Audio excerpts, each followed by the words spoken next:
अस्सलाम वालेकुम। फैज़ टीवी के साथ मैं हूं शहजादी कमल। सबसे पहले हेडलाइंस। सिंध में आलमी वबा कोरोना वायरस के बायस 16 जुलाई से बंद स्कूल और यूनिवर्सिटियां आज से खुल गईं। बच्चे खुशी से निहाल और वालिदैन के चेहरों पर मुस्कुराहटें लौट आईं। रवां साल में सिर्फ 22 दिन ही तालीमी सिलसिला जारी रहा। कोरोना केसेस के पेश नजर 16 जुलाई को स्कूल बंद हुए थे, जिसके बाद आज 30 अगस्त बरोज पीर से तालीमी इदारों में तदरीसी अमल बहाल हो गया। स्कूलों में अमले की 100% वैक्सीनेशन और 50% हाजिरी के ज़ाब्तेकार के साथ तदरीस का अमल शुरू हुआ है। स्कूल हफ्ते में 6 दिन खुलेंगे।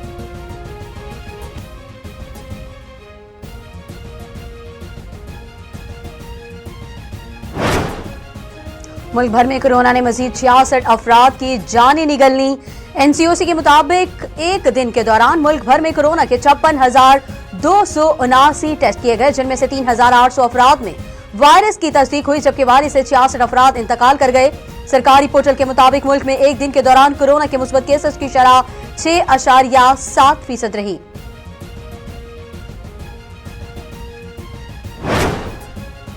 मुस्लिम लीग नून के सदर और कौमी असम्बली में हिज़्ब इख्तिलाफ शहबाज शरीफ ने लाखों अवाम के साथ इस्लामाबाद जाने का ऐलान कर दिया। बाग़ जिना कराची में पाकिस्तान डेमोक्रेटिक मूवमेंट के जलसे से खिताब करते हुए शहबाज शरीफ ने कहा कि फजलुर रहमान की क़यादत में लाखों का समंदर लेकर इस्लामाबाद जाएंगे और हुकूमत को दफन कर देंगे। इमरान नियाजी अपने घर से हेलीकॉप्टर में बैठकर दफ्तर जाते हैं। 350 केनाल के महल में बैठकर रियासत मदीना की बात करते हैं। इससे बड़ी कोई खता नहीं है।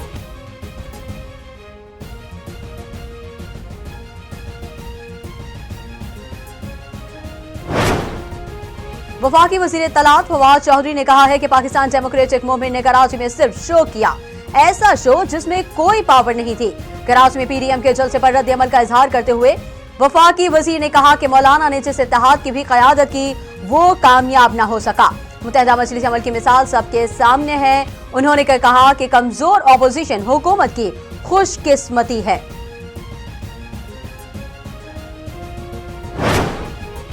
कराची के इलाके लियाकताबाद में डकैती में मुज़ाहमत पर फायरिंग से साबिक रेंजर्स एहलकार जाँ बहक हो गया।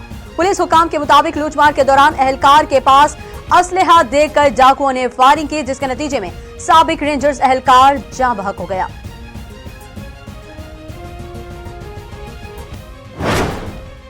वज़ीर आज़म इमरान खान के कौमी सलामती के मुशीर डॉक्टर मोहिद यूसुफ ने कहा है कि अफगानिस्तान को तन्हा छोड़ा तो एक और 9/11 वाक़या होने का इम्कान जाहिर है। पाकिस्तान ने अब तक तालिबान को तस्लीम नहीं किया। आलमी बरादरी सिक्योरिटी खला से बचने के लिए तालिबान के साथ राबता करे।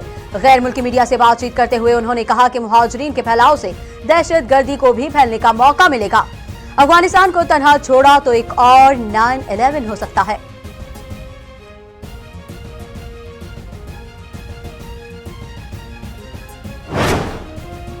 मेहरान टाउन में वाक़ फैक्ट्री में आतिश ज़दगी की आला सतह की तहकीकात के लिए सिंध हाई कोर्ट में एडवोकेट नदीम शेख की जानिब से दरखास्त दायर की गई।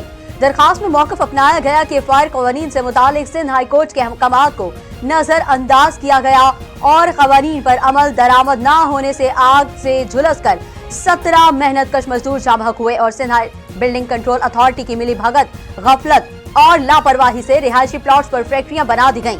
इस्तदा की गई है कि वाक़े की जुडिशियल इंक्वायरी का हुक्म देकर हक़ाइक़ सामने लाए जाएं, जबकि जाँ बहक मजदूरों के अहलखाना को 50-50 लाख रुपए फीकस मुआवजे का हुक्म दिया जाए।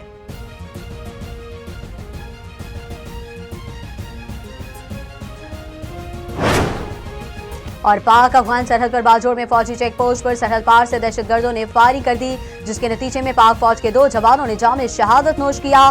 पाक फौज के शोबा ताल्लुकात आमा SPR के मुताबिक पाक फौज की जवाबी कार्रवाई में 4 दहशतगर्द हलाक और 3 जख्मी हुए, जबकि फायरिंग के तबादले में पाक फौज के 2 जवान शहीद हुए।